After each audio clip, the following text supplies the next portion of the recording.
Hi, in this video I'll be providing some information about common errors that were made in a recent problem-solving assignment with a view to then give you two key tips for crafting effective issue statements. So one of the common errors that I saw in issue statements in this particular assignment was students starting with an introduction or with recounting the facts. Just to reiterate, a general introduction or a recounting of the facts might help you to get your head around what's happened in this scenario, but it's not something that is typically rewarded on, the mark sheet that I might have when I'm marking particular problem question responses. So unless your tutor or your course coordinator has specifically asked you for a general introduction, you don't need one. It's fine to just jump straight into the first issue. So to literally start with the issue or the contentious issue is X, okay? And then in terms of these types of facts, these facts are useful to help you get more depth in your application section. So they belong with your application of legal principles. You don't need an introduction, typically. The second common error that I saw across the cohort was a lack of specificity in issue statements. And you can see that here with these particular examples. So just stating that the issue is whether there's a binding contract is not particularly helpful here. And in this particular scenario, there were three contentious issues, one around consideration, one around intention, and one around estoppel. So here the student hasn't indicated at all from their issue statement, what law they're actually going to be outlining in their next sentence, their next paragraph. So that to me tells me that this is not a particularly effective issue statement. And for the same reason, this lack of specificity, you can see an issue with this second example. The issue is whether a binding contract exists. Okay. This student then goes on to give a little bit more information about whether the elements of contract formation are present, and then they note that the relevant authority for these matters is found at common law, but none of the back part of this issue statement has told me what area really is at issue, what area of law is really at issue between these parties. So binding agreement is really just a synonym for binding contract. And in this particular instance, there wasn't an agreement issue per se anyway. As mentioned, it was a consideration, intention, and estoppel issue. So this is not specific enough to be helpful for this student. In terms of the next issue, a lack of direct statement of issues. Here, this kind of falls into the camp of the first problem that we saw, where this functions a little bit more like an introduction or an explanation of the facts than it does an issue statement. Okay, so the student leads with the key facts. Okay, there's a gift of a painting, there's stepsisters, there's a promise. But then here, they actually do get to one of the key issues, which was an intention issue. But once again, even though the student has ID'd this area or this particular area as relevant to resolving this particular issue, they haven't really given us enough information. And here it wasn't, it was an intention issue, they're correct, they're in the right area, but just simply stating that it's an intention issue doesn't really flag what area of law they're then going to be discussing. And this was actually a domestic presumption issue. So they could have been a little bit more specific when they ID'd this relevant area of law. And as mentioned, the first part of their issue statement is not particularly helpful because it's just really recounting the facts. In terms of the next common error, this is really around issue statements just lacking a bit of focus. An issue statement actually doesn't have to be that complicated, like a sentence or two sentences max is quite normal and adequate. if we read through this particular example, I think it might make a little bit more sense as to why I noted that it was lacking focus. So we've got here, Annie would like to understand if Bessie's promise to give her the painting was contractually binding. So that's quite a general statement there.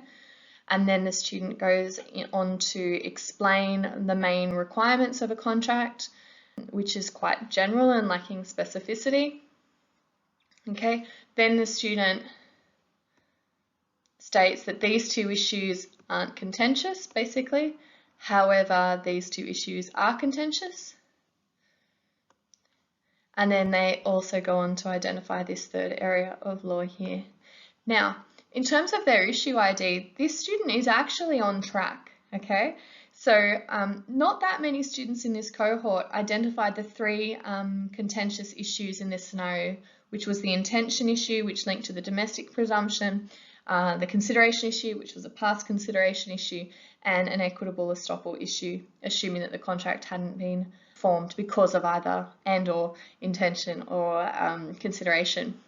Now, whilst the student's issue ID is actually sound here, although lacking just a touch of specificity, they could have been more specific in terms of identifying it as a past consideration issue or identifying it as a domestic presumption issue. Outside of that, the main problem is this interim material here. It wasn't necessary, okay? They could have just said, there are three issues in this particular action, they are, and then outlined what the three issues were, okay? So you don't need to give a general summary of the area of law, and you also don't need to say what's not contentious. It's fine to just focus on what is contentious. In terms of our next common error number 6 here, it's just a reminder for me that you need to be stating the issue and not a conclusion, okay? So here the student states, in this case, there is a clear offer and acceptance as well as valid consideration and promissory intention. Okay, so essentially what they've stated here is we basically have a contract, and then they're stating, well, the issue is there a binding contract? Okay, so not only is it a little bit inconsistent, it's not particularly helpful. So if I was this student, I would have literally had the second sentence, if anything, out of what was there. And then you could have also then looked at whether they needed to be potentially more specific. If this particular issue or this particular scenario did require them to look at the multiple elements of contract formation, you could have then been a little bit more specific in your language when identifying the issue. So it could have said something like, the issue is whether the verbal conversation amounted to a binding contract between the parties, something like that. So something that indicates that this is not just a generic statement which is not helpful, such as those ones that we talked at the start, which were just lacking all specificity. Okay, yeah, so don't state a conclusion at the outset. Frame your issue statement as an actual issue, as an actual question to be answered. Now, okay, so that's some of the problems that I saw in this particular cohort. Let's think about how we fix them. And with issue statements, I really only have 2 tips. And the first of these tips is you just need to craft a concise statement that clearly implicates an area of law. You want your marker to know that you know what the answer is. And if you can identify that issue with clarity and with specificity, I then have an expectation around what's going to be in your law section. Okay, so it should be easy for me to guess what law I will see next because your issue statement is that deliberately crafted and that specific. And this particular issue statement I quite liked and I think fit the bill for this. So the student literally states the first legal question is, okay, intention to enter legal relations. The second legal issue is this consideration issue. Okay, and then if there is intention and consideration, had an enforceable contract been formed between the sisters? Now, that last sentence doesn't need to be there, but it's okay that it is. The student wouldn't have been marked down for it. But I particularly liked how straight up they were and how direct they were with their statement of the first two issues. Now, the student could still have been more specific. They still could have talked about the consideration issue, for example, as a past consideration issue. They still could have talked about the domestic presumption when bringing up intention. But it is, pretty good, pretty on track. There's none of that introductory information. We don't have extra recounting. We are clear about which areas of law we're going to be looking at next. Yeah. But as an aside, the student missed the third issue, the estoppel issue. Okay, so they would have then needed to have said if an enforceable contract hadn't have been formed, the issue of estoppel arises. Now, my second tip for crafting a more effective issue statement is just the age-old keep it simple. This issue statement here, I like. It does what it needs to do. There's no messing about. Pretty straightforward. So let's have a look at what it says. The legal issue here is whether the postal acceptance rule can be applied and whether Annie's phone message amounts to a valid revocation of her acceptance.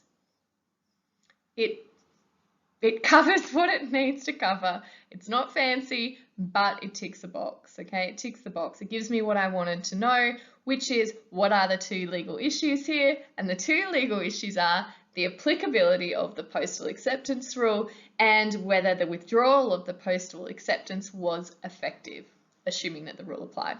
So you don't need to overplay your hand when it comes to issue statements when you're doing IRAC problem solving. And that's the key takeaway I'd like you to take from all of this. Okay, thank you.